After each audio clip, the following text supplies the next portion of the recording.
Thank you so much for coming out this evening, everyone. It's wonderful to see so many familiar faces and so many young people from Girls Inc. They were all thank you for coming and being here this evening. I want to introduce our mayor, Mayor Jared Nicholson, to give us a welcome.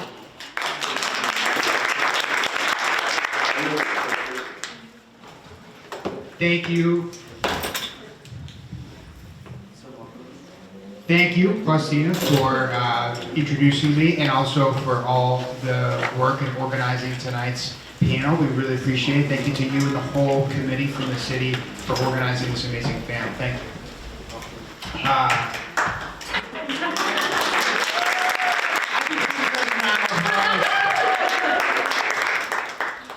Thank you to everyone who is here. That's wonderful to hear about Girls Inc. It's wonderful to see you all, and I see many different organizations represented here, and we really appreciate you sharing tonight with us on this really important topic. Thank you to our incredible panelists. It is so wonderful to have you all here. Thank you.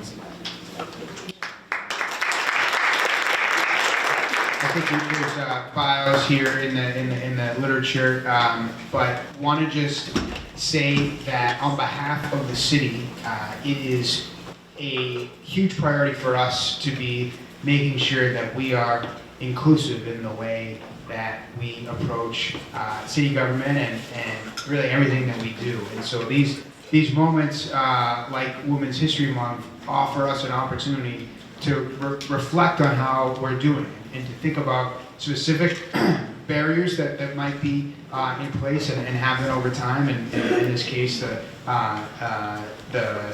ways in which women's stories have sometimes been left out of history, or the barriers that gender can continue to pose. And these are great opportunities to lift that history, women's history, and also acknowledge the amazing women we have here in the city of Lynn who are making tomorrow's history. We're very fortunate to have an incredible set of leaders up here on this panel, and I see many more in the audience, and really throughout the city. And so I want to thank all of you for doing what you're doing, recognize the importance of contributions of women to this city and to this country and to our world. And thank you to the panels for sharing your experience, and everyone here for creating this space for us to have these important conversations. So thank you. And the mayor also failed to mention that the majority of his staff are women. We're running the show. So thank you, Mayor. These events are possible because of your support and always your willingness to sort of let your staff do these amazing things and put together awesome events that are accessible to the entire community. So thank you for that. Without further ado, we're going to get started momentarily. My name is Faustina Cuevas. I am the City of Lynn's Diversity, Equity, Inclusion Officer. I'm also a senior advisor to the mayor. I feel like I'm a trailblazer in my own right. I am the first DEI officer for the City of Lynn. That comes with a lot of responsibility. I really wanted to spend tonight just making sure we have a dialogue with this amazing group. So their bios are actually in those pamphlets that are at the table right over there that Bert is standing by with the white cloth on it. So instead of spending too much time reading those amazing lengthy bios, because these women are absolutely phenomenal, we are gonna get into the program. But if you want to learn more about these phenomenal women that are up here, please read their bios. We also, when we get into the Q&A portion, which our staff member Linda's gonna make her rounds with index cards. So as things are coming up for you, questions you might have, write those down, because when we get into the Q&A, Linda will collect those, and our Q&A will be moderated by our Helina Almonte. Raise your hand, girl. Helina is also fabulous. She is a member of our Youth and Adolescents Task Force for the city, so thank you, Helina. And you can read her bio also in the booklet. I think it's very important that we acknowledge the land that we're on. Land acknowledgements are very important because it grounds us in the legacy, right, that we're here on. So I want to take a moment to do a land acknowledgement. This was adapted from the Asian American Cultural Center at Yale, who is my good friend. Juliana Yee is the director there, and I was able to borrow some of that work to adapt it to the city of Lynn. A land acknowledgement is a formal statement that recognizes the unique and enduring relationship that exists between indigenous peoples and their traditional territories. Recognizing the traditional lands of a tribal community allows for an expression of gratitude and appreciation, as well as a way to honor and understand the history of that specific tribal nation. As you hear this land acknowledgement, please take a moment to reflect the land you are sitting on and the tribal nations associated with this land. Also, while land acknowledgements may appear to focus on the historical context of traditional territories, they do not exist in the past tense. Colonialism is a current and ongoing process. Acknowledging the land is a transformative act that works to undo the intentional erasure of indigenous peoples. We would like to acknowledge the land that we come from, which is Lynn, Massachusetts, which has long served to a site of meeting and exchange among numerous indigenous peoples, specifically the Massachusetts, the Niamkaga, and the Patuxet. We want to honor and respect the diverse indigenous peoples connected to this territory on which we gather. So, I want to thank the Public Health Department, obviously the Mayor's Office, and Planning Department for being part of this planning committee for this event. Some of them are here tonight, some of them couldn't be here, but I would be remiss because this wouldn't happen without them. I just want to talk about what is a Trailblazer, right? Where this is an event celebrating Trailblazers.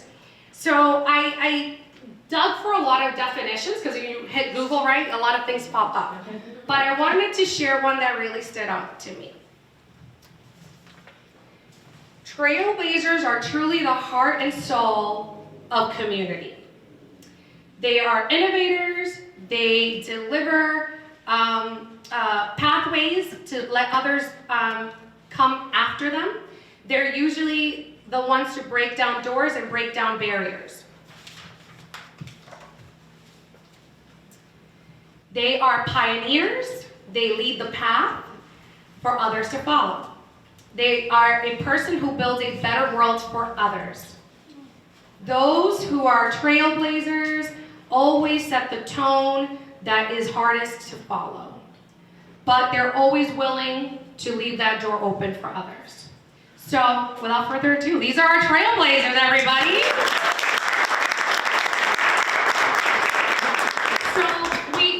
We had sent some questions to our panelists, and I wanted to be thoughtful about how we're going to do this. So the first couple of questions, we're going to have them all answer them, and then we're going to sort of popcorn style. We do only have one mic, and this has a very lengthy cord, so I'm not too worried about that. So we'll just pass the mic down, make sure everyone gets their opportunity. So the first question will go down the line. What inspired you to pursue your chosen field or career path? Hi, I'm Debbie Ansourlian from Girls Inc., and it is a pleasure to be here. I'm a little overwhelmed by the definition of trailblazer. So I think that for me, I always knew that I wanted to make an impact in the world. And I loved business. I loved to problem solve and to figure things out. I didn't tell you why I came to Girls Inc. and why it means so much to me. I think as women, if we're honest with ourselves, that we go along in our lives when we're younger and we think that we're all that and a bag of chips. And then something happens. Someone says something to you, you have an experience, and you shrink into yourself. And you lose your self-esteem, and you lose your confidence. And then we spend the rest of our lives trying to get that back. And when I had the opportunity to come to Girls Inc., my goal was that this next generation doesn't lose that they always think that they're all that and a bag of chips, and they never lose their confidence.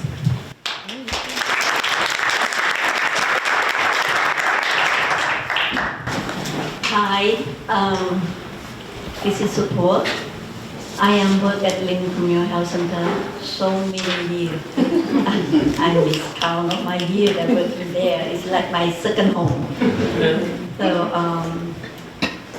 it made me, I have a strength that why I stay working at Lynn Community Health Center so many years, because I love my job and I love to help people. So it makes me think that I am a Cambodian woman. I look at the entire of the Lynn, have no woman who have a strength. I know that most Cambodian women who came from the country around my age, they lost their strength because of the war. So it made me stay working, helping, strength them up, say that this is a woman. This is, we born as a woman. We are very lucky. Therefore, I put it myself, I am lucky and born as a woman. So why don't I just stand up and help a woman, not just only woman, I'm not racist. I help men too. Strength up. So I've been running a Asian men group also. So don't get me wrong. So I want to see our, women stand up for ourselves. So I came from the culture that said that women cannot do anything. And I prove of myself I can do a lot of things.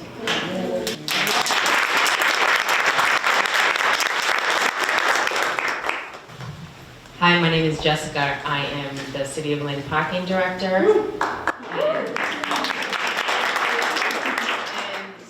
I was the city's first ordinance enforcement officer. I came from a law office into ordinance as the city's first ordinance enforcement officer. So I was the first there, and I just want to say that opportunity allowed me to be the first. An opportunity working with an attorney who opened the door for me to get into City Hall, because as we all know, to get a city job is very difficult. It's usually, it's changing, but that's how it was. So I was given an opportunity to work in City Hall. Once in City Hall, I was given an opportunity to advance to a supervisor position, to oversee the custodian and maintenance workers, who are all white men, older than me, not happy to have me as their supervisor. So that was the first. Once doing that, given opportunity, another door opened in City Hall where I was able to become the city's first parking director, as the city's first female black parking director. I want to say that being in the position that I'm in, as being the first, I hope that I'm setting an example for other girls that look like me to know that once you're in there and the door's open, to kick it all the way open. That's right. We just have to continue to pass on the opportunities once we're in there. And once giving the opportunities, just make sure you keep your eyes open and keep moving forward.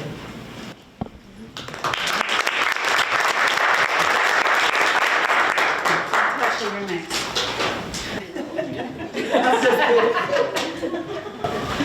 Well, I'm Frances Martinez. I'm the president and founder of the North Shore Latino Business Association.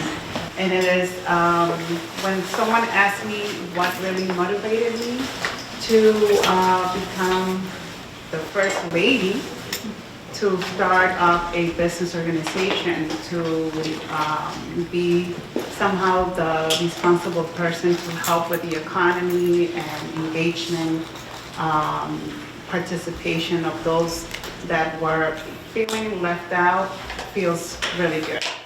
Nowadays, after 13 years that I founded this organization, I can say very proudly that 800 people did believe in the mission and the work that I do among with my other members of the board. I always thought, and when Faustina was mentioning Trailblazer and the way she was describing that, I was basically saying check, check, check.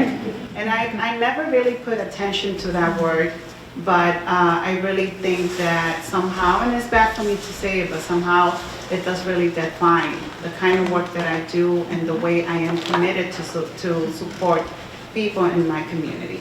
Not only Latino community. When we say community, we talk about everyone that makes a community.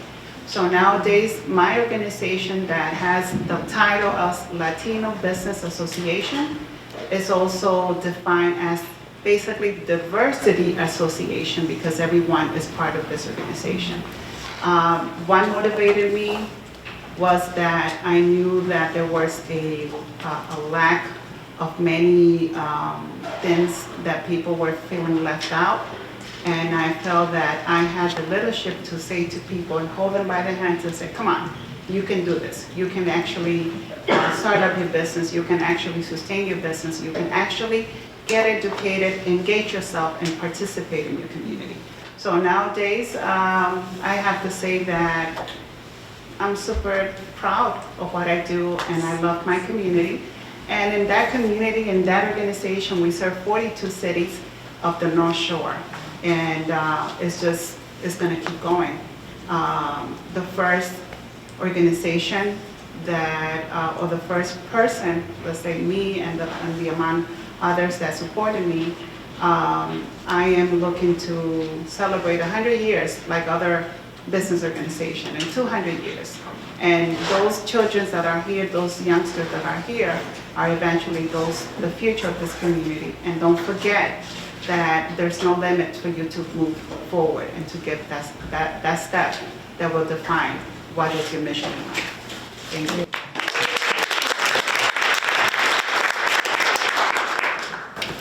Good evening, everybody. My name is Natasha Megie-Maddrey, and I am the Ward 4 City Councilor.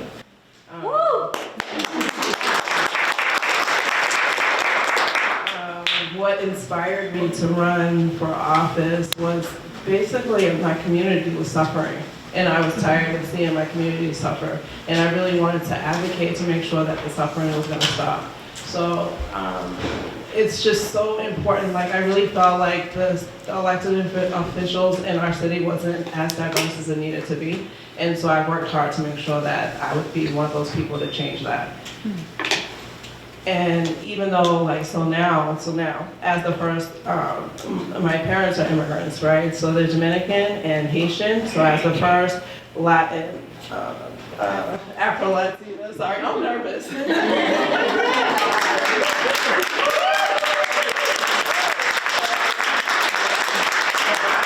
just overwhelmed.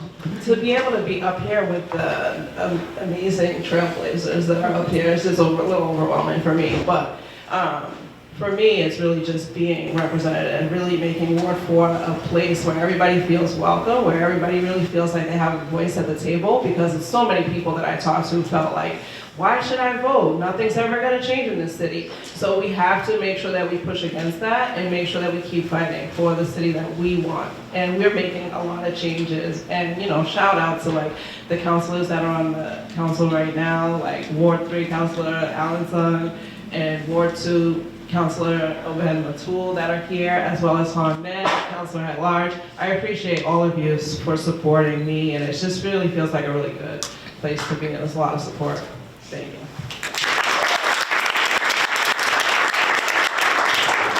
Good evening, everyone. I am very excited to be here and to be able to share a little bit about myself with you all. It brings me great joy to see leaders empower, resilience, intelligent, and beautiful women in this room. I wanted to say Happy Women's History Month to you all.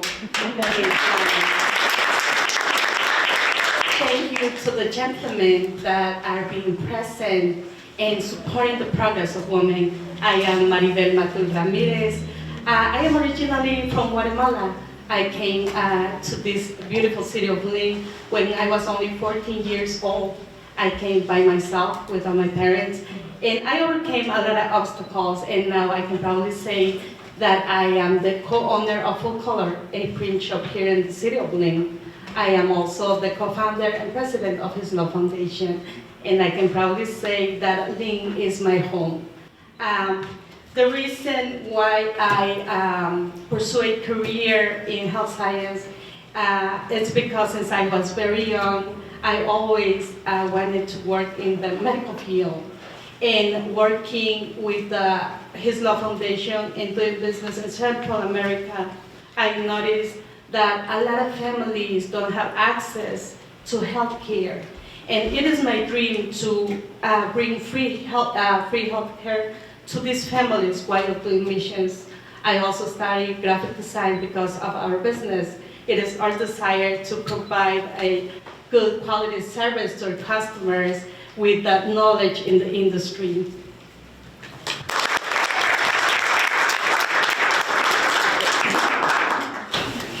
I'm also really nervous. I spent the last 20 years trying to stay off the radar. My name is Mary Wheeler. I am a harm reductionist. I came to Lynn in 2005. At the time, I was working as a sex worker and working in Boston and working for another harm reduction organization. And one of my mentors, who's now in his 80s, asked me to come here to Lynn to work on a project with other fellow sex workers to work with folks around infectious disease, so HIV prevention, sexual assault prevention, helping anybody in the trade get into substance use treatment should they seek it. And I've always, I learned about harm reduction in 1999. I've done this for over 20 years now. And I just firmly believe in bodily autonomy, what we do with our bodies, what we put in our bodies, and that people deserve love and safety and information and support regardless of where they're at or what they're doing. And our communities and families also deserve that love and support. And I, of course, have a special spot in my heart for women, especially women in the trade, because I'm a woman and I was in the trade. And I have spent a lot of years in Lynn working on overdose prevention. I was one of the folks that made naloxone, the overdose reversal medication, legal in Massachusetts. And we were the first folks to legally distribute it here in Lynn in 2007 for people who were at risk of an overdose. I love this city. I own a home here now. My husband is born and raised here. So I'm really excited to be on this panel with all these awesome women.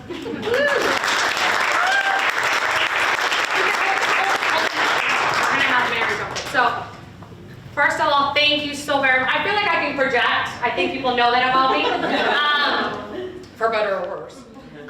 So thank you all so much for that, and very powerful, vulnerable stories. I would say I was on an email thread, and all these women saying they're nervous, and I'm like, your stories are so powerful, they need to be heard. So give them a round of applause.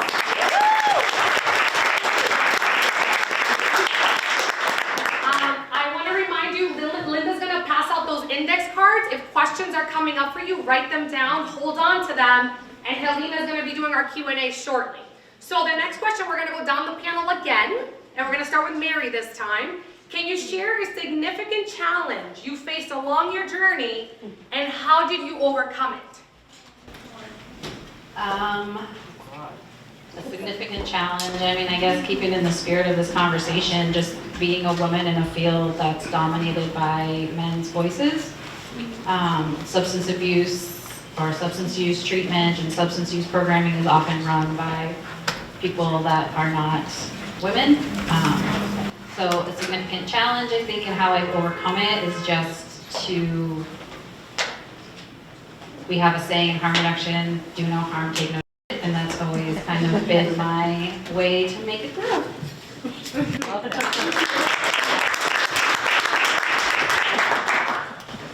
A challenge that I have faced during my journey was coming to this country at the age of 14 by myself, and I struggled a lot because I didn't know any place, I didn't know anything about the culture, including the language of this country.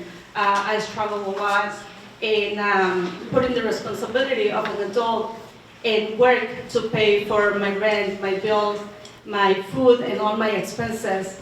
I overcame these challenges with a lot of effort, sacrifices, and determination to build a better future for myself.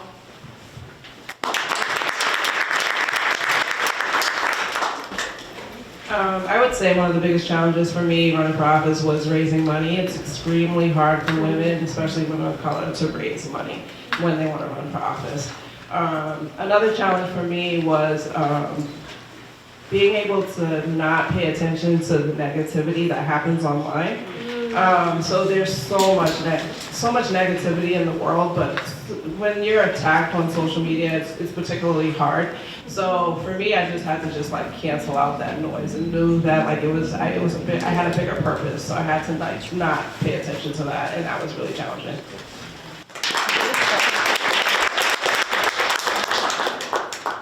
Well, to talk about challenges in this position where I'm at right now as the president, CEO of our great organization, challenges don't stop. You know, they continuously come day by day, week by week, month by month. And the only thing that I usually do is, like you did with the social media, I shut everything down and I focus on the things that I have to do. Because if you really hold on and start thinking about the negativity of people, their comments, opinions, they're not in your shoes, they don't know the struggles that you have gone through to be where you at and where you're coming from. You know, I don't take it as an offense if anyone says anything. I just say, well, I guess I'm doing something right because people are putting things or making opinions about that. So challenges are I either take them as a learning lesson and also as just confront myself, look at myself in the mirror and say, are you that? Can you do this? Don't forget about everything else and just continue your path. And that's how I see it. So for all of you young girls out there, any challenges, anything, just take it as a learning process for you to get to the next level. That's how I see it.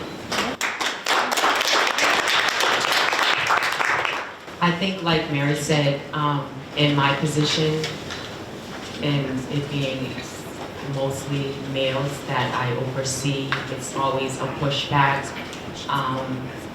maybe like not feeling deserving sometimes of what I have, the position that I'm in, and then having to step back or go in the office and close the door and say, no, I don't know.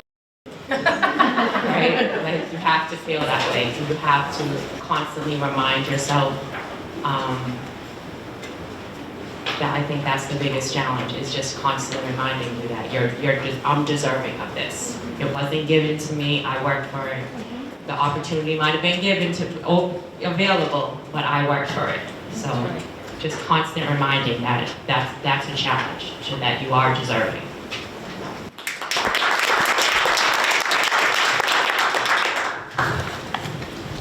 My big challenging is I am become a mental health counselor in 2000.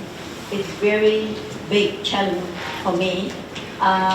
Being as a Cambodian woman, came from the culture who is women cannot go anywhere, cannot do anything. And my another big challenge, before I work with young teen, I said, come on, you see yourself. Women can do a lot of things, can do 3 or 4 things at one time, but men cannot do it.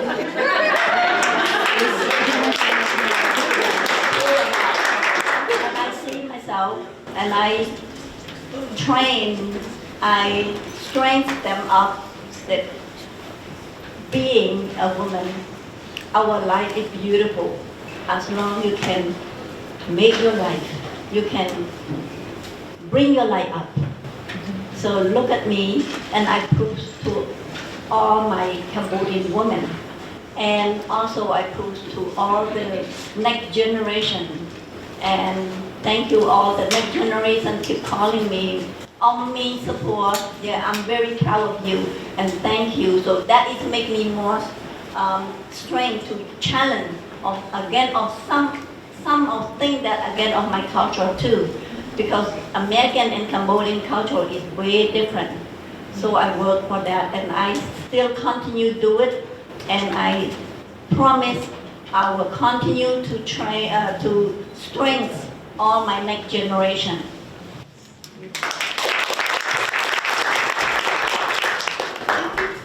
For me, one of the challenges that I have had in my career is when I was younger, I saw myself as and wanted to be a leader, but identified as the shyest person in America.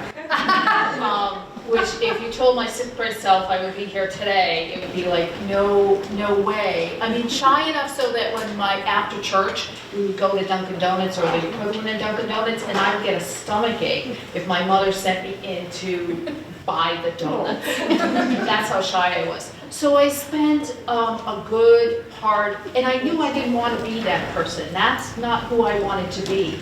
So I think the challenge that I've had is continuously finding my voice, figuring out who I wanted to be in the world and how to overcome that. And, when I look back on my career, I think it's one of the things that I'm most proud of, that I was able to do that. It wasn't always easy, but I was able to do that. So to all my Girls Inc. members, you can do it.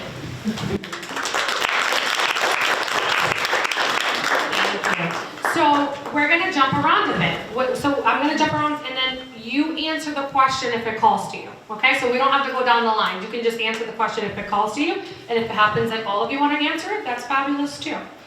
This one is one that I particularly have trouble with. So I wanted to hear from all of you selfishly about this one. How do you balance your professional ambitions with other aspects of your life, such as family and your personal interests, right? I think as women, there's this expectation that you're supposed to do it all and do it well and do it at 100% and be a great mom and be a great partner and be a great this and clean the house and then still be able to, get promoted and, lead the way. And that can get very exhausting. So how do you all find that balance? How do you strike that balance? And how do you hold yourself accountable to it? Yeah. So, I love this question because I don't think it's about balance. I think it is about navigating and evaluating. I don't believe that at every single moment you have balance, and you have to figure out what your priorities are. And it's this dance that we do. Sometimes work comes first, and sometimes you have to do your family or your home life. I think it's about setting boundaries and know where the line in the sand is. I'm never going to give up going to my child's recital, whatever that, or cleaning your kitchen, whatever that is for you, but knowing that. And the other thing I do is Sundays are sacred to me. No social media. I try very hard not to work, and I just keep that to myself. Anyone else? Just raise your hand and then pass the mic. Oh, I'm terrible at this. I just say to-do list, checklist, every type of list. List at work, list at home, list in the cars. I have notebooks in my bag because if I'm driving around as parking director and I see something, I'm like, hold on, that's not supposed to be there. And then I bring the notebook with me to work on Monday and I check it off as I go down and make sure that I did it. So it's always notes and notepads and stickies for me.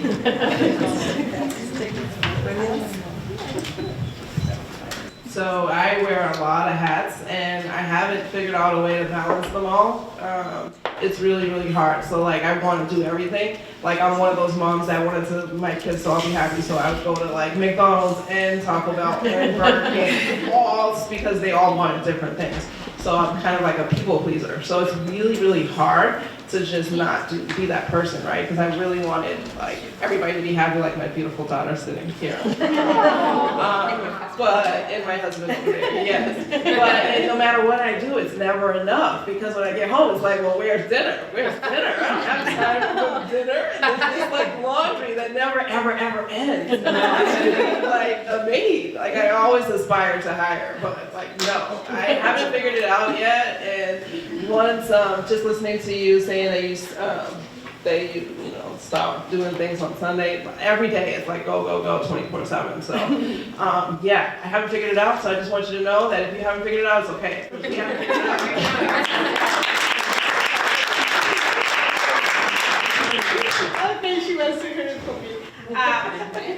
Personally and luckily, I would say I don't have to balance these things in my life or balance time with work and my personal life and everything because my family and I are all involved in our business. We work together as a team and with the nonprofit organization, they are all involved as well. So we are sharing everything and working together. And I believe that it is very important to teach our children to have compassion, the importance of helping others, to helping those in need.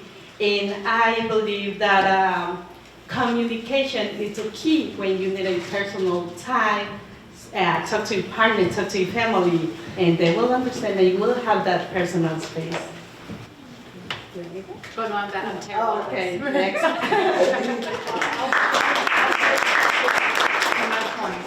I'm trying still to figure out for myself how to balance everything. I'm a mother, daughter, wife, grandmother, auntie, friend, everything. So there's not much time for me to really balance. When I commit myself to do something or commit with anyone, I'll be there. But sometimes I do forget, and this is something that people need to understand. You need to take time for yourself and understand that you need your time. Like Mondays Sunday, well, I wish I could take Monday and Sunday. But Sunday is a great time to say, okay, I have to relax and disconnect myself. But there's so much things in life that sometimes it will take you a while to really balance yourself. But I can't balance myself because I have too much on me, so I'm trying. I would like to add something for my Valentine and values. That's what you say, values. I work at the Criminal Center. I have the adult day, which is Rambo, partner with the Rambo also. And also I am a chair of Karna Inc. and help in the community. So I have to schedule, like you said, check it list. I have a schedule myself, which day that I have to work, what time that I have to handle. So at the daytime, I make sure that I treat my patient good. And after that, when I got phone call from the business, which is Rambo, which I had partner keep update for me, and I take it back. I will talk later after work.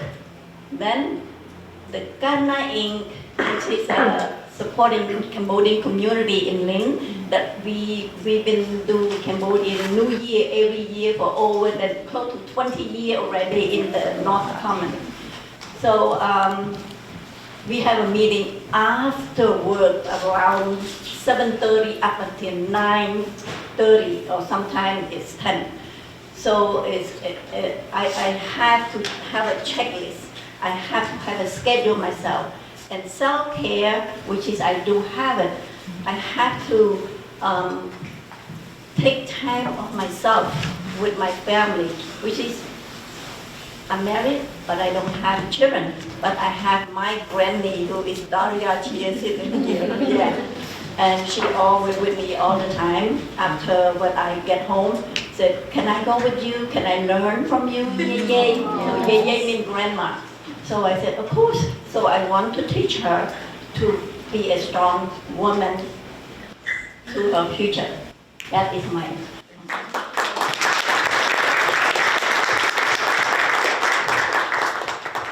Well, that made me feel better, right? They haven't got it together, so no pressure for me. I'm still figuring it out. Well, thank you all for that. Another one that we'll do sort of popcorn style. Can you tell us about a moment that you're particularly proud of, something that is not in your bio perhaps, surprise us, because mostly everybody already read your bio, but a moment in your life that you're particularly proud of, that you would like to share, and what about that moment makes you proud?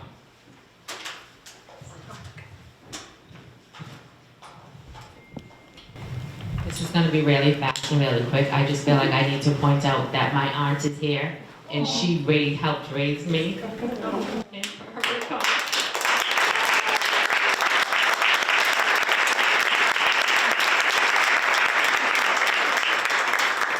I became the first female Black parking director, she was so proud that she was there, and that made me so happy for her to be there, because she was always there babysitting us when our mothers went to school, and she took care of us, so that meant a lot.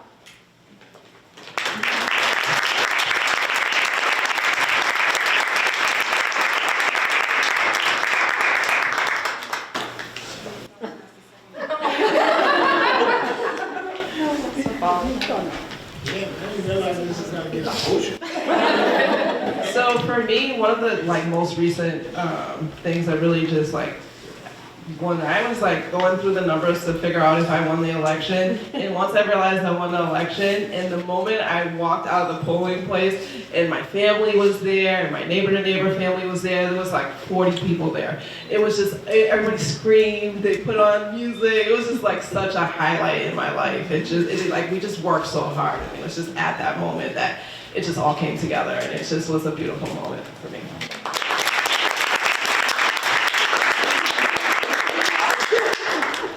She always gives me the option.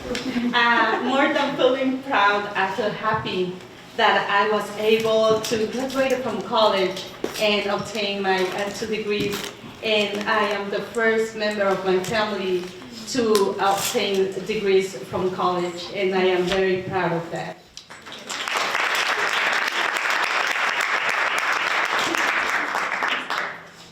So this is a strange one, but it just popped into my head, and I know a lot about drugs and substance use, like a lot. And my father has had a history of mental health and substance use, and he's a very important human being to me. And the last couple of years, he's had a lot of chronic pain and trouble finding safe access to pain medications because of the opioid crisis, and just being able to educate him and kind of keep him off the edge of, suicidality due to pain, and to support him through natural pain management, and really support him with and intervene with his doctors who were not treating him correctly, and really be a support for him, and have him trust me enough in my knowledge in protecting people who have chronic pain and need medication. It's been really important to me.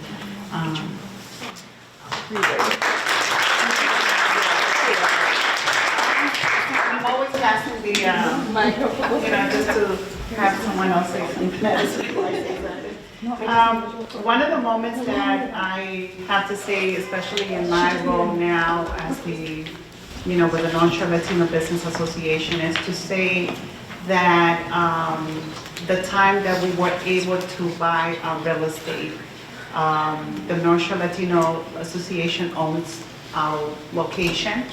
It's the first Latina organization that own their property, they own their land.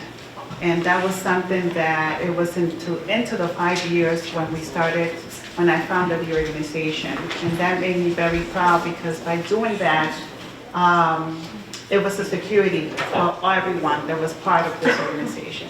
So, and I also have to say that attorney Jared Nickerson was the person who actually helped me out to put everything together and for us to be able to buy that location. So the North Shore Latino Business Association is at the real CMCC in the city of Lynn.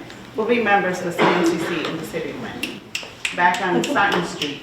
So that was the first minority organization where everyone came together, Black, Latinos, other nationalities in the city of Lynn back in, well, when I came to Lynn, it was 1986. So I used to, oh yes, before that. So, you know, that made me very happy to be able to own something that means so much in the community. So that made me very proud.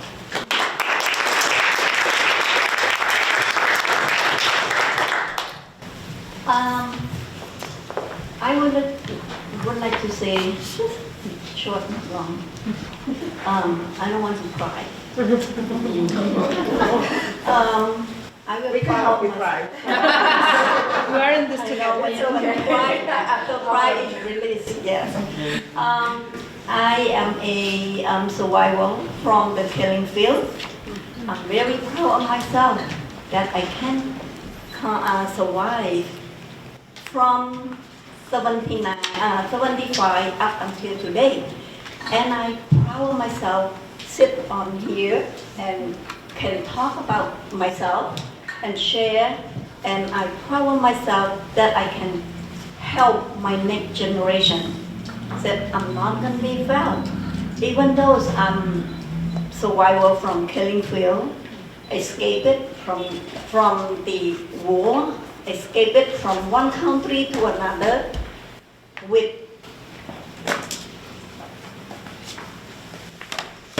so difficult. I can survive without no teen life during 3 years, 8 months, and 20 days. So I can become a professional here, so I want to help all my next generation. And I'm proud of myself, I can keep my own culture alive up until today to pass to my next generation.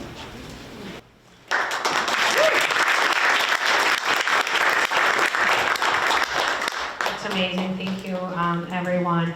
This will be our last question, then we're going to turn it over to Helina, who's going to have some audience questions to ask you, and she's sorting through those now. So if anyone needs to hand in questions, Helina is right here in the front row, so feel free to come bring your question to her if it wasn't able to be collected. So we've talked and we've heard about you all sort of setting the tone for the next generation, but we want to hear about the women that set the tone for you. So we talk about tears, right?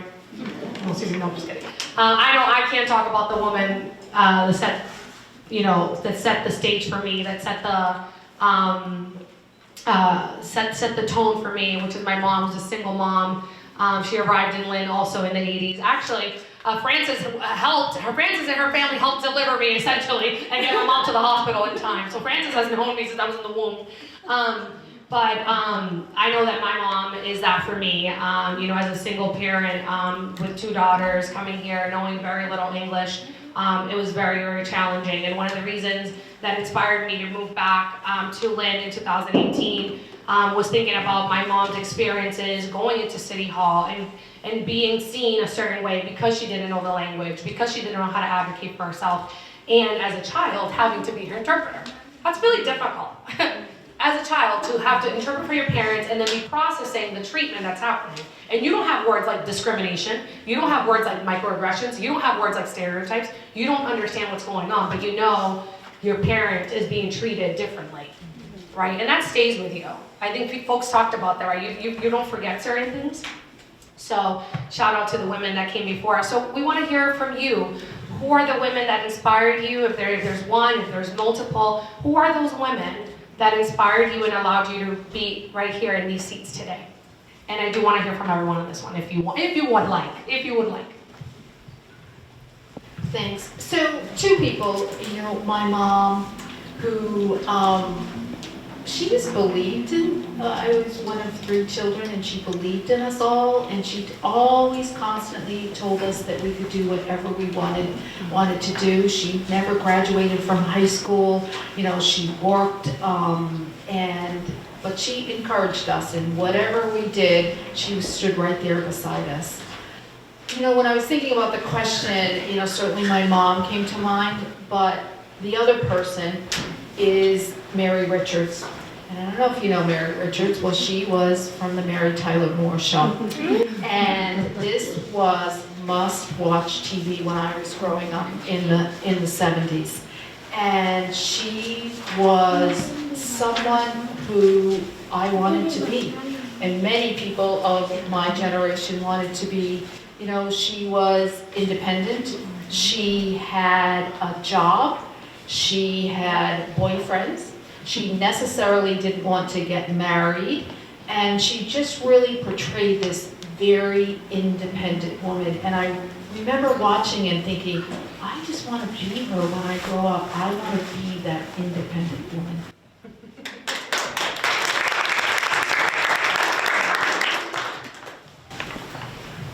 Well, I'm not gonna pass this on. Well, of course, my mom, my grandmother, other ladies in my family, hardworking ladies, leaders, I have to say. And of course, I couldn't stay behind. I have to also show that I was going to be someone to be able to help like they show me to help other people. You know, my mother is a person who, when I was born in New York, they had to send me to the Dominican Republic to stay with my grandparents because my mom actually had 3 jobs. My dad also had 3 jobs, and they didn't have anyone to take care of me. They were here by themselves. They didn't have extended family in New York. And they sent me with my aunt that was traveling back then, back and forth from the Dominican Republic, and they sent me to my grandparents. I stayed with my grandparents since I was 2 years old until I was 9. I actually thought my mom was my auntie because my grandmother was my mom for me. And you know, then actually learning how to live with this lady that wasn't my mom but was really my mom was hard. But then when I saw her that she would get up at 5 o'clock in the morning, go to work, come back, have another job, and still, you know, as I was growing, she was such a hardworking person. Didn't really attend the school. I think it was only till she went up to 4th grade only back in the Dominican Republic. But she really worked hard for us to get ourselves educated and be someone in life. That's my mom, and I'm very proud of her. The second person that has nothing to do with my life, really, nothing to do as a friend or anything. Actually, we did become friends, but I'm pretty sure many of you did know Miss Virginia Barton. Miss Virginia Barton, I met her in 1996. And when I came into the new CMCC on Union Street back then, I was invited to be part of the board, and I said, okay, I used to work back then with the chamber, and they said, well, the only Latina that works with the Latino community, she should be sitting on this board. And when I met Virginia, I wasn't sure where I was going. I went into this office, and as soon as I walked in, she was like, hi, how can I help you? And I looked at her and I was like, oh, she looks like my aunt. And I thought she was sort of like Latina because her skin was lighter. And I said, oh, I'm here because they invited me to come to the board. And she's like, so what's your name? You know, she just went up. So what's your name? I'm like, I'm Francis Martinez. Like, wow, I'm looking at you and you're glowing. And I'm like, okay, I'm glowing, you know, it was just odd. And she said, you know what? I see so much in you, and I just met you.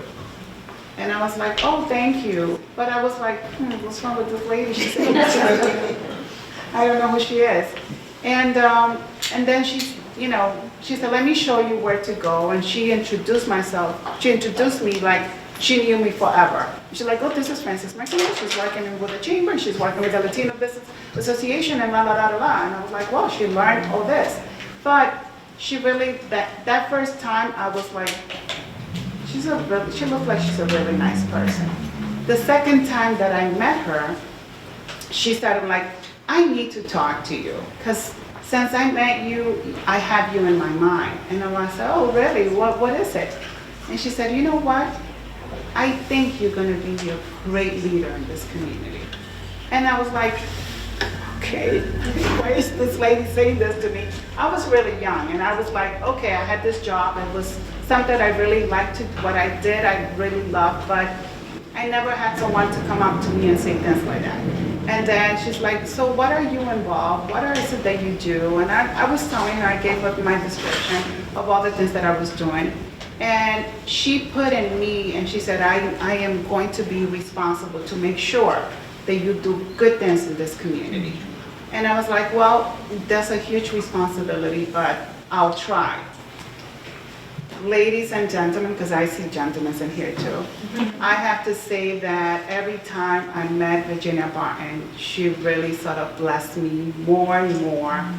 And I learned who she was, and we became friends, acquaintance friends, because we didn't meet every day, and I didn't see her every day. But every time we met, it was just so valuable for me. It was so much, she was so passionate, she was so involved, she was so engaged, and she gave that to me. And I honestly have to say, Virginia Barton for me was like my guardian angel. She was the person that really put that light that I needed to have that security of myself, and this is an honor for her. Mine was an honor.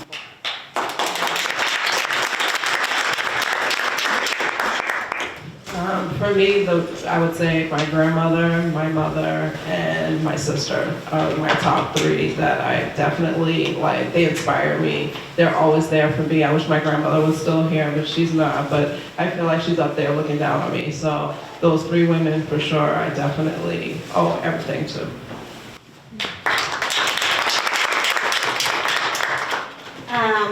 Without doubt, I want to say that my mother has inspired me because despite facing numerous of setbacks and challenges, she always maintained a positive attitude. She always stayed strong on everything, facing all challenges, and she unwavering resilience and her incredible sense of compassion towards others as well. She taught me the importance of perseverance, kindness, and compassion. And her wisdom, strength, and everything that she has taught me continue to motivate me, to inspire me to this day.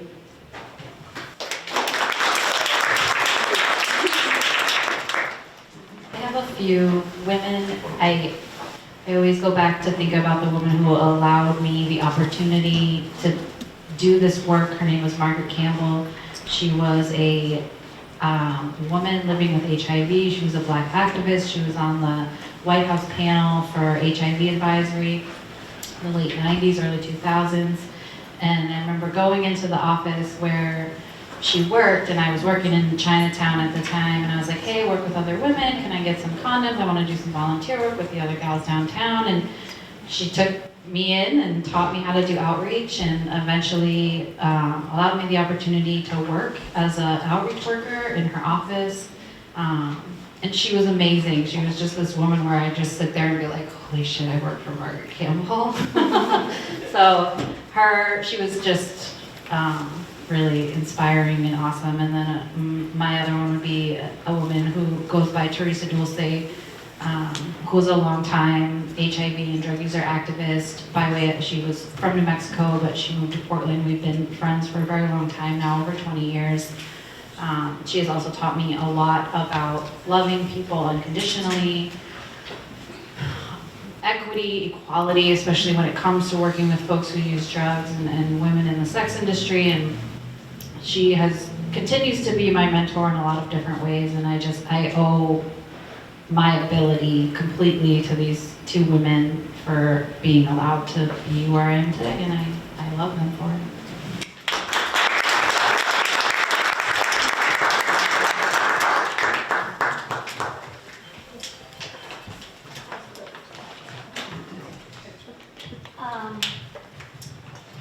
I have my mom who is very proud of me. When I work in Lynn Center last 25 years ago, I worked 7 hours a week. So my mom was waiting for me when I got home around 10 o'clock. I said, "What? Mom, you not sleep? Because I want to see you, how strong you are. And I know you are strong, daughter." So she always cheered me up. Every single day when I got home at around 10 o'clock, I'm so exhausted. I said, you are good. I want to see you smiling when you come back home." And then I always smiling at her because she wait for me. 10 o'clock, sometimes 10:30. I left from the clinic around 10 o'clock. Got home and said, "Mom, you not sleep? No, I want to see you smiling." So she gave me a lot of strength and cheered me up, and she said, helping. And she taught me forgive and forget and love. So that I never forget. So I give and I love and I forget if anything that is not good or makes me upset. In another hour to forget and forgive them. So that's what I learned from my mother.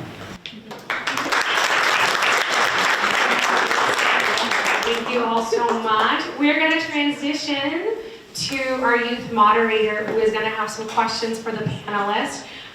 Let's give a shout out to Helina Almonte. Again, her bio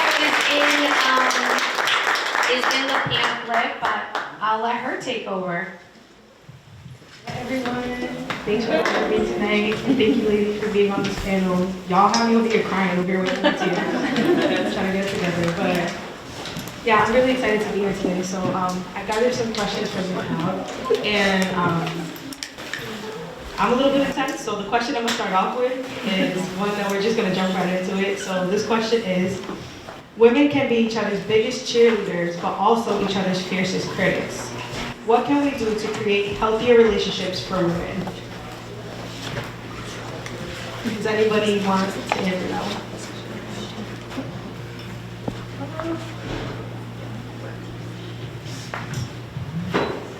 I say that if all the women came together and support each other, things would be much better in the world. I see that sometimes you have a friend now and then the next day they're not there for you, or they are different, you know, and I see that all the time because of the kind of work I do. People have different perceptions and, you know, and I know the world is full of, you know, stressed people. We get overwhelmed so much, we do so much that sometimes we forget to look at each other and say, I'm here for you, let's support each other. I wish the world was different. But I guess it's just, I just have to say it, and that's it.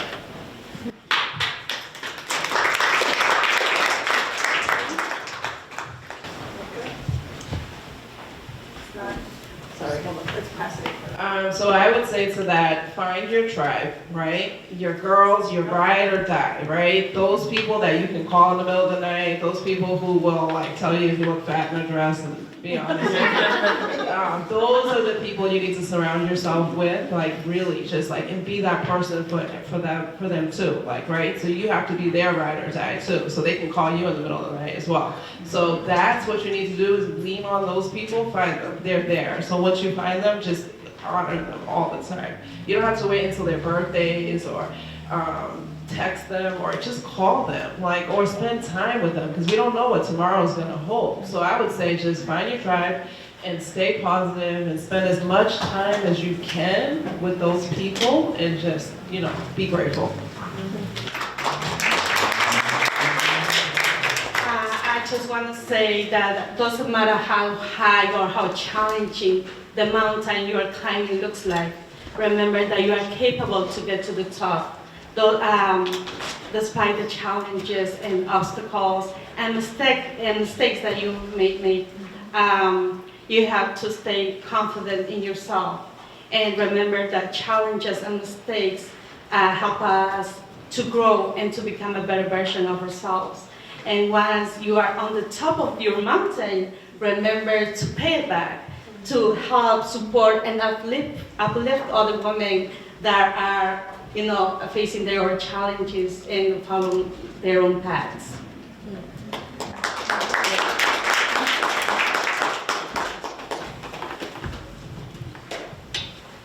I just want to say that I agree with Natasha. You have to find your tribe. I have my cousin squad, my aunt squad.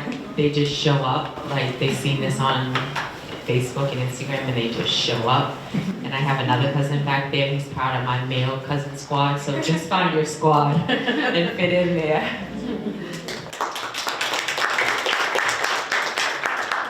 I just want to say that we support each other. We help each other. And I have friends who is in here. It's home at the city councilor and Lord wife. We always support each other. After work, how you doing? We always ask each other. And sometimes we schedule to meet when we have a free time. So I say that we have women, we need to support each other, hold our hand up until the end.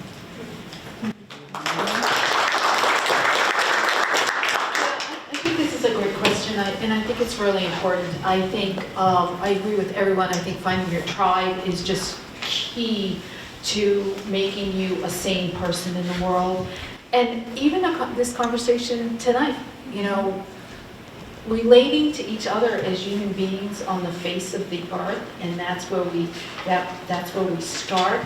And I think that, and then from there, to listen and hear the story so that we can have that conversation. And practicing kindness, I think, is so important. And it takes practice in order to do that.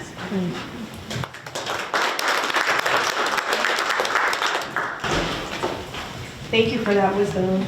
The next question, I'm going to compile it into kind of like a two-part question. So the first thing is, what was the first step that you took to be in the position that you are today? And how long did it take for you to get the results that you wanted to see?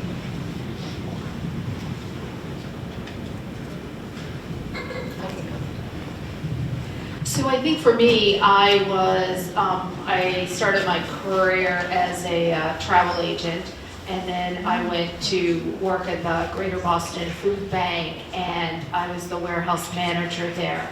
And then I went and I got my MBA at Simmons, it was an 11-month program.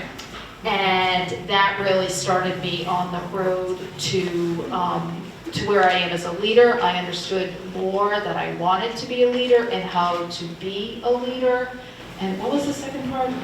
It's how long did it take for you to start seeing results? That's a continuous question and answer. I think that you reach, as a leader, you reach a result and then you are on to the next one. So I think that's ongoing. I can answer this. The first of all, I came to this country. I started working as a public production. And then I think, and I work with puppet, I said, so puppet doesn't speak, but people speak for puppet. So then I see the hand and the nose. I said, I really think that I need to work with human, not the puppet. So later on, and I came from California to Massachusetts. I worked as a case worker, like go home to home to home to help for about 2 years. Then I think about my education. I said, why don't I just go to school, continue? I got associate at San Diego City College. And then I said, why don't I just go to continue my education? So I went to 7 State College. And then I go to Cambridge College to to get my master's degree. And after that, and I think that, okay, so I help people. I still continue working at Lynn Communal Center. Lynn Communal Center is like my home, so I never leave it. And then I said, I want to open my business. So I did open the restaurant, Beyond Restaurant, in 2002. And it's too hard for me. 2005 I sold.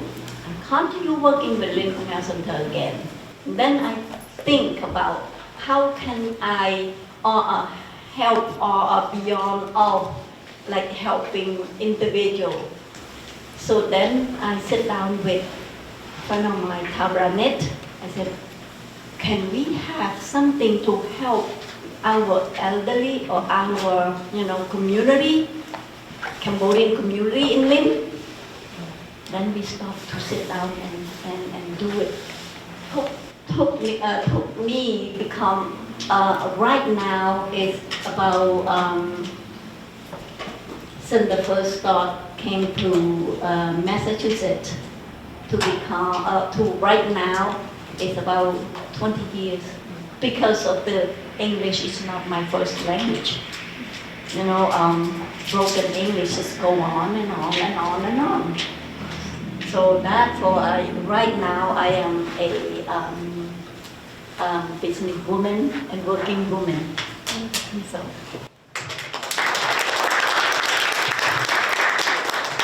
I'm just going to answer the second part first. So within 4 years, I was at my first opportunity at City Hall opened. Once I got there, I just kept my ears and eyes open for the next opportunity.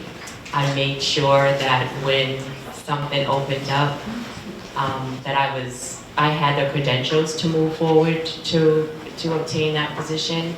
I would say to any young woman in my position that if a door opens for you, once you're in there, keep your eyes and ears open to the next opportunity and just always have a plan and a goal and chart it out and it will happen.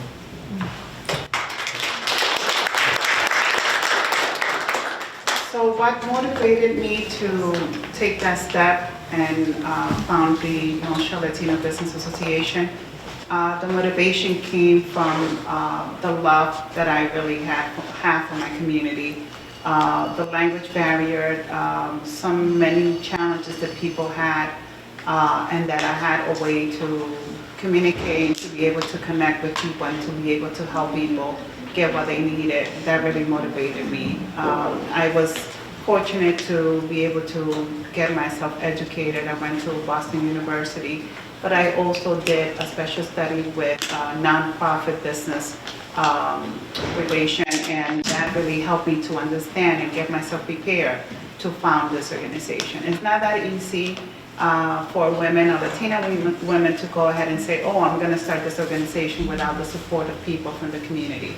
And when someone planted that in my head and said, I think you should go ahead and start this organization, I was like, oh my goodness, now I have to think if I want to do this or not. 2 weeks I went into my, 2 weeks took me to really decide and start talking to people in the small business sector and say, hey, what do you think if we should start an organization? And I have to say, within basically 2 months, we already had an organization. We already had the North Shore Latino Business Association. I started everything with just connecting with the Hispanic Chamber of Commerce in Washington, the different organizations around, just to get myself educated and be able to provide that information to people. Nowadays, you already know the story, but you have to have passion, you have to have respect, you have to have, be patient, and just close your ears, don't hear what people have to say, and just continue that path that you put into your mind that you said you want to do. So motivation in my life is more my community, the people. People come and go, but if you have a mission to serve others, it's always going to be there. And that's what really motivated me.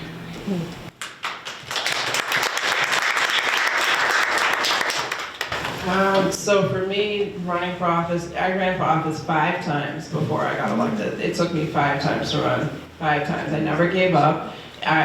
My advice to you is if something really means something to you, right, you have to keep trying, even if you fail the first time, right? This is not failure. You just learn from whatever happened, right, and do it better the next time. And maybe it might take 2, 3, 4, or 5 times like me.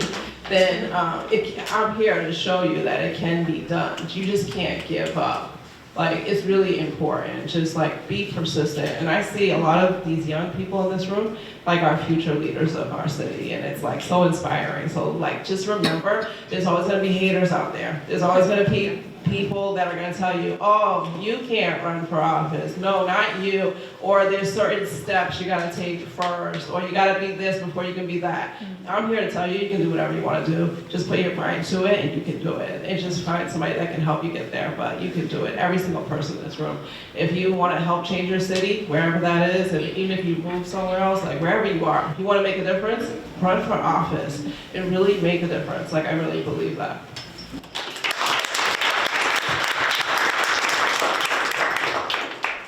The first step I took to achieve my goals and dreams was determination. Determination was key for my success. I remember when I was 14 years old, I stood in front of the mirror and I told myself, listen, Maribel, we are in this together and we have to work hard.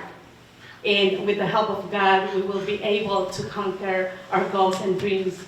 And it took me several years to be where I am today. My husband and I were running a successful business here in Lynn, and also I am running a successful nonprofit organization as well. And with determination and persistence, you will be capable to reach whatever you put your mind on. And I believe that if we support each other, we can create a more inclusive and empowering future for all.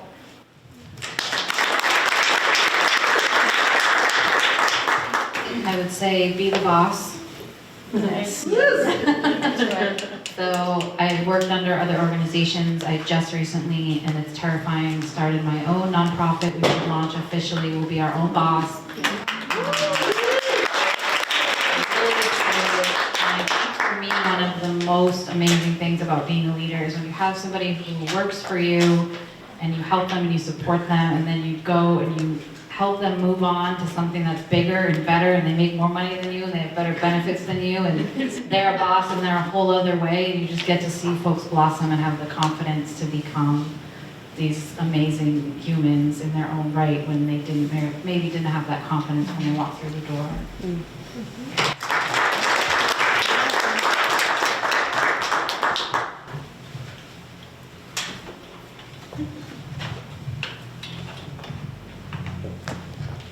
The community in this passing of the mic. So this next question is, have you ever been held back from going forward in your life by your bosses or by anybody else? And if so, how did you handle that?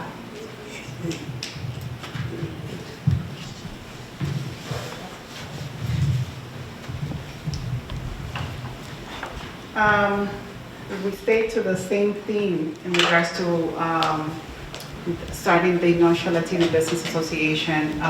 In the beginning, within a couple of months, or maybe a year, after we already had like around 125 members, just like in the initial, I remember that there was a couple of guys, I'm gonna say guys because I'm not gonna call them gentlemen because they were cruel, but because I was a woman that had this great idea and that it was working. Nevertheless, I started this organization and I worked for 9.5 years pro bono, providing my support. I had a morning job in the Lynn public schools, and there was at 1 o'clock to whatever time, 8, 9 o'clock to go back home. a group of guys say, what she's going to do, she's going to get rich because there's so many people involved in this community, in this organization, and we really need to get her to step down. We need to find a guy to run this because eventually she's not going to be running us.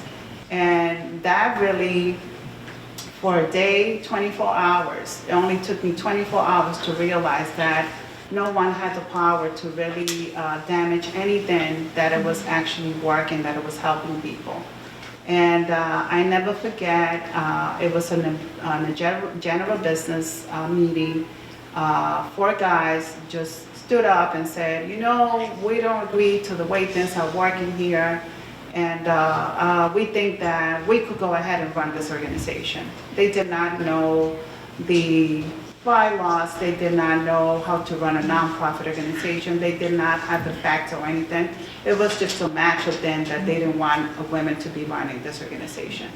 And I said, you know what, this is not mine, this is all of you, this is a nonprofit, this is something that it was created to help the community. And no one is gonna really make me step down. I'm going to continue.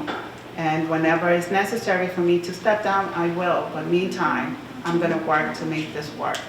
And it was huge. It was impacting. Sometimes I think about it and it makes me sad because it was a sad moment when that happened. But I overcome that, and here we are, with a great organization, a respected, prestige organization that I'm very proud, and I'm pretty sure all of you as well. Everyone that's been part of that organization, board of directors, people, former chair, I don't think anyone has anything less than to say I've been proud to be able to be part of something that started from nothing and now here where we are. And I overcome that, but it really hurt me a lot.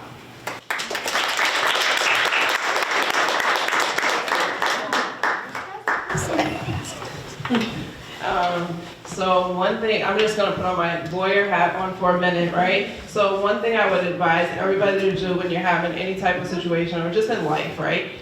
Document everything, okay? Because if you have a conversation with somebody, it never happened. So what you wanna do is document everything, and that way you're covering yourself.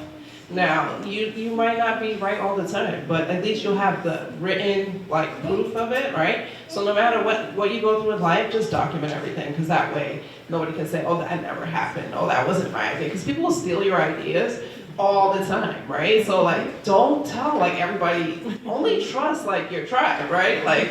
Those people, don't tell everything to everybody, because they will take your stuff, and before you see it, it's gonna be right there, oh, they're making all this money because you share that information. So just be careful and just document everything. Be careful who you trust.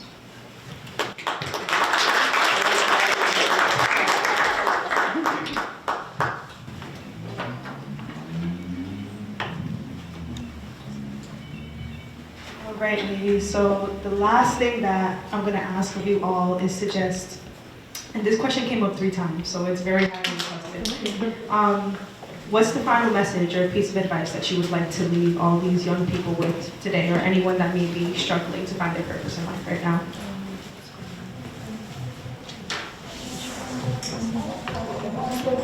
I would say to learn who you are, know who you are, and then follow that dream, and do not let anyone tell you no. And I really think it is about finding your support.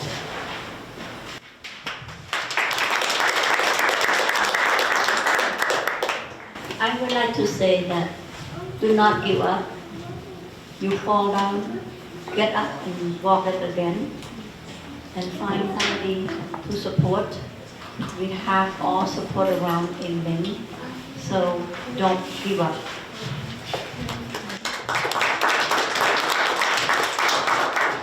I would kind of just say the same thing. Never take no for an answer.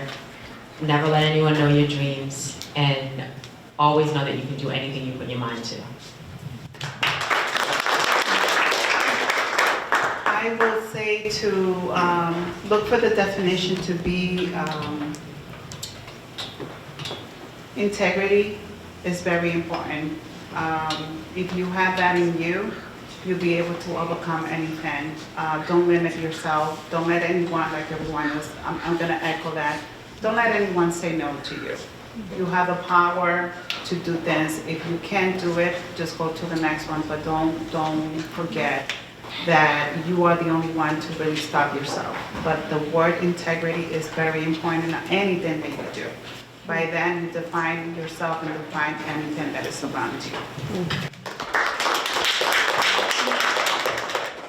I was just at a breakfast, Francis's breakfast, the other day. It was 136 amazing. 130 something, 136 amazing women. I think there was one guy. But one of the, out of everything, it was so powerful just to be among all these women. It was just great. But one of the things that really stuck out to me was, I can't remember who said it, but somebody said that it's okay to say that you're not okay. And that is number one. So like my biggest advice to you is to say you're not okay when you're not okay, right? And don't be afraid to ask for help. It's not a sign of weakness. Like we're a community together, and we need to we can't let, there's all these stereotypes, all this stuff. It's okay to not be okay, to not be able to do everything, and just to ask for help.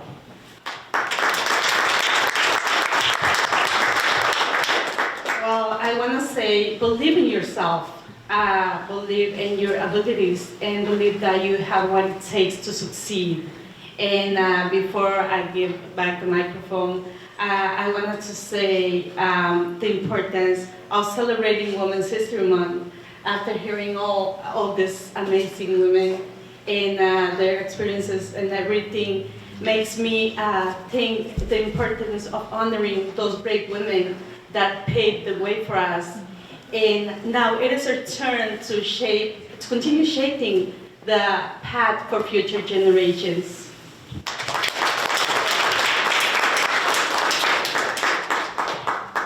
I would say to remind yourselves, especially young women, that you are the experts in your own lives, not other people, and that your opinion is valuable and important, and people need to listen to you, and don't let people patronize you.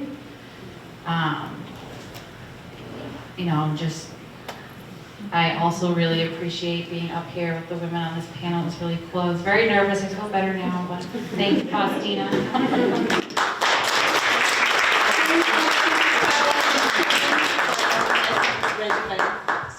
Yes, Faustina, you are amazing. I'm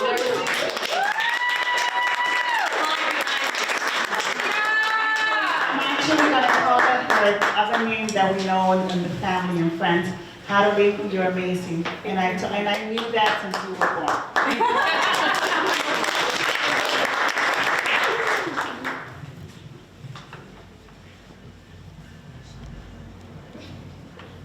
You're right about this mic right sharing community. This is, we're practicing it. Just want to say thank you once again to our panelists. Give them a round of applause.